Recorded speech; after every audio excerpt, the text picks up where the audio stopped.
In a roughly 2-hour-long address given earlier this week to the Palestinian National Council, Palestinian Authority President Mahmoud Abbas gave an alarming so-called history lesson in which he blamed Jews for causing the Holocaust and their own genocide in World War II. Joining me now with the implications of his speech is attorney, public diplomacy expert, and lecturer Bar-Yoshafat.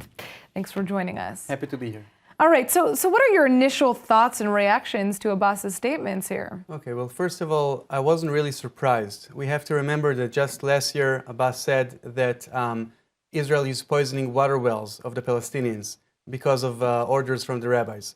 He referred to the U.S. ambassador as a son of a dog, not a different American phrase, because it's part of the conception that Jews are descendants of apes and pigs and dogs. So the concept of the PA, the Palestinian Authority, being very anti-Semitic is not a new concept.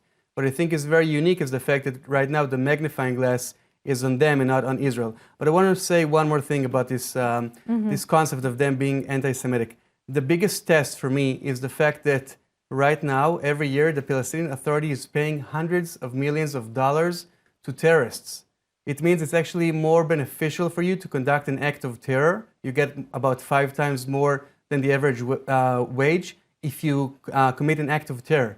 That, for me, is the biggest sign of anti-Semitism. Well, yeah, and we saw the Taylor Force Act, recently passed in the States. So how do these, let's just kind of talk about what this means for peace more specifically. How do these statements reflect on Abbas as a partner in peace? I mean, is he a partner in peace here? Well, it's a matter of opinion. In my opinion, the answer is obviously no. He was never a partner of peace. I would even argue to say that he doesn't really have a narrative. He just has a negative.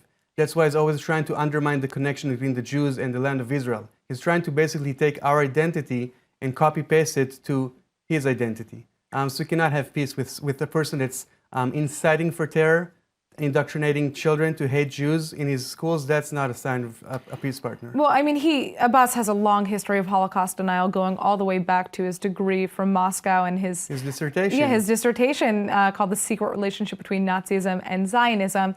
But there are some people who say that this rhetoric is just meant to please his base, and that we shouldn't take it seriously. It's a very good argument, but the problem is, don't just hear what he says in English, also see where he gives his money to. Now, if he will also have a change of policy, maybe he also had a change of heart. I find it very difficult to believe because, again, incitement in schools, giving money to terrorists, naming streets and town squares after terrorists who committed suicide bombing attacks, that's not a sign of a peace partner. That's a sign of someone who has no recognition of Israel. Furthermore, he wants to establish a state, but he's calling for all of the Arabs in the world to come to where? Israel proper, not what he wants to be a future Palestinian state, which is very odd because if you're going to create a state, I would assume you want your people to come to your state and not to someone else's state.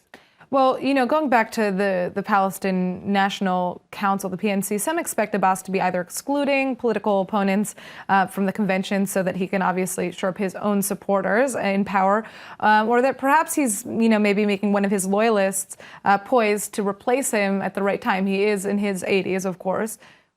What's going on here? What is most likely to happen? Well, in the broader picture, I think we have to remember that right now the world seems to be a little bit more pro-Israel, especially with the current U.S. administration, which seems to be leaning more towards Israel. And Abbas cannot seem to be moderate right now. He's fighting over who is going to be the head of the resistance, the rebellion that they're trying to have. So if he will seem too moderate, it's not going to work. Also, they have an inner conflict, of course, between the Palestinian Authority and Hamas.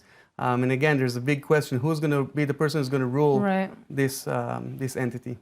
All right, well, thank you so much for joining us and giving us your insight on this topic. Thank you for having me.